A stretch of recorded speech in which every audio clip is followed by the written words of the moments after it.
विश्व के प्रमुख अर्थशास्त्री इस समय के कोरोना महामारी के कारण आर्थिक गतिविधियों के रुक जाने से आने वाले संकट को ग्रेट डिप्रेशन के बाद से सबसे बड़े इकोनॉमिकल क्राइसिस के रूप में देख रहे हैं। तो आज के एक्सपर्ट गाइडेंस क्लासेस के इस वीडियो में हम 1930 के ग्रेट डिप्रेशन और अब कोरोना के कारण इस ग्लोबल लॉकडाउन के बाद वैश्विक अर्थव्यवस्था क्या रूप लेगी उस पर चर्चा करेंगे। तो क्या हुआ था आज से करीब 90 साल पहले ग्रेट डिप्रेशन के दौरान?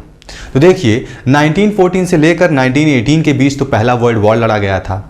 अभी दुनिया ने इसके समाप्ति से थोड़ी राहत की सांस ली ही थी, तब तक 1918 में स्पेनिश फ्लू महामारी ने करीब 5 करोड़ से ज़्यादा लोगों की जान ले ली, जिसके बारे में यह भी कहा जाता है कि स्पेनिश फ्लू जर्मन सेना का एक बायोलॉजिकल वेपन था। जैसा कि आजकल कोरोना के बारे में भी एक कॉन्स्पिरेसी थ्योरी है कि कुछ लोग कह रहे हैं कि यह चीन की लैब में विकसित हुआ एक वायरस है और उनका एक बायोलॉजिकल वेपन है।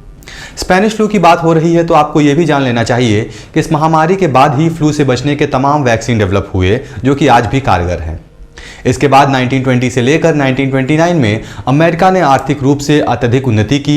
वहां गांव से शहरों की ओर पलायन बढ़ गया, पूंजीवाद का उत्थान हो रहा था, देश भर में चेन स्टोर खुल रहे थे, लोगों की खर्च करने की क्षमता बढ़ गई और इसने उनके जीने के तरीकों को ही बदल दिया। समृद्धि के इस दौर में इतिहास में रोरिंग 20s का नाम दिया गया था।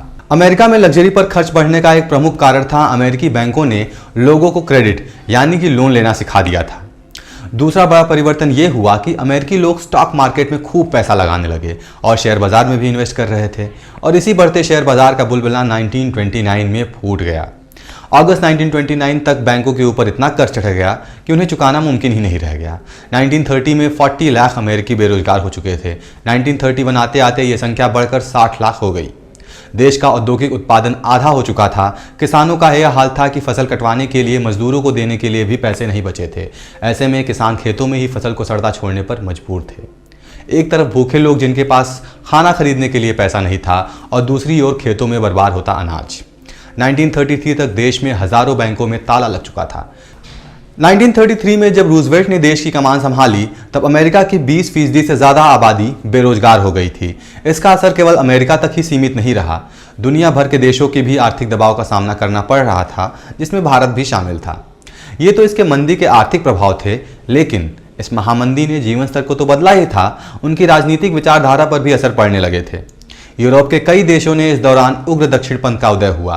यह वही काल था जिसमें हिटलर ने जर्मनी की बागडोर अपने हाथों में ली थी और 1939 में यूरोप में जंग के रूप में सामने आया। 10 साल तक चला मंदी का दौर दूसरे विश्व के युद्ध के आगाज के बाद ही खत्म हुआ और अमेरिका मंदी के खत्म होने का सबसे बड़ा कारण अमेरिका का हिटलर के खिलाफ फ्रांस और ब्रिटेन का साथ देने का फैसला था। जंग के लिए हथियारों की जरूरत थी। अमेरिका ने कई नई फैक्ट्रियां खड़ी की और लोगों को यहाँ रोजगार मिलने लगा। 100 साल पहले की तरह आज फिर से एक महामारी फैली है। IMF घोषणा कर चुकी है कि आर्थिक तौर पर इस महामारी का असर ग्रेट डिप्रेशन जैसा हो सकता है।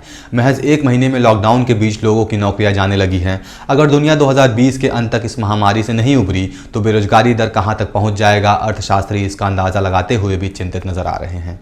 पिछले कुछ सालों में दुनिया के कई देशों में दक्षिणपंथी विचारधारा बढ़ी है।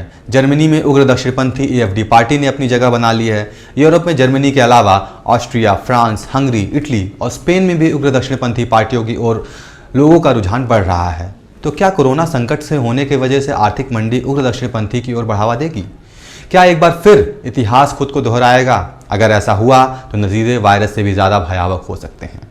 अगर यूरोप को देखें तो Germany, Austria, France, Hungary, Italy और स्पेन में भी उग्र दक्षिणपंथी पार्टियों की ओर लोगों का रुझान बढ़ रहा है। अमेरिका पहले से इसी रास्ते पर चल रहा है। इजराइल में भी हालात कुछ ऐसे ही हैं। एशिया को देखें तो यहाँ पर भी चीनी मॉडल का चर्चा हो रहा है।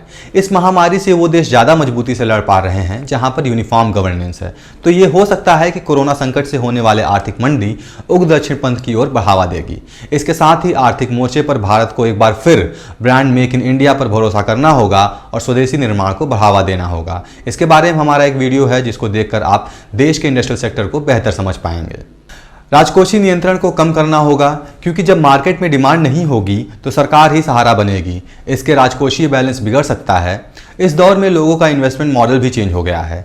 लोग सोने में ज़्यादा इन्वेस्ट कर रहे हैं क्योंकि वही उनको सबसे सेफ लग रहा है। इसलिए सोने का रेट भी लगातार बढ़ रहा है। चीन पर अपनी निर्भरता कम करने के लिए यूरोपियन कंट्रीज़ भी आगे आएंगे, जिससे आउटसोर्सिंग इंडस्ट्री भी कमज़ोर होने का संकेत दिख रहे हैं। इसके साथ ही यूरोप और अमेरिका के लेबर कानून में भी परिवर्तन आएगा। जिससे कंपनियां अपने देश में ही प्रोडक्शन यूनिट लगाएंगे। विकसित देशों के इस तरह संरक्षणवादी कदमों का विकासशील एशियाई देशों पर व्यापक असर पड़ने वाला है, विशेषकर भारत और चीन पर। That's all for today's video. I hope आपको कोरोना के बाद के पॉसिबल कॉन्सिक्वेंसेस समझ में आ गए हैं। Still if you have any queries, you are always welcome in the comment box. और अगर आपने अभी तक चैनल सब्सक्राइब नहीं किया है तो please subscribe the channel and press the bell icon to get regular updates. और मैं लास्ट में बता देना चाहता हूं कि एक्सपर्ट गाइडेंस क्लासेस कोरोना से फाइट करने के लिए मोबीशाला ऐप पर फ्री वीडियो क्लासेस प्रोवाइड कर रहा है, जिसको आप प्ले स्टोर से मोबीशाला ऐप डाउनलोड कर EGCL 2217 कोड एंटर करके सारे GS फाउंडेशन और optional free video classes free में एक्सेस कर सकते हैं। See you next video, till then good bye.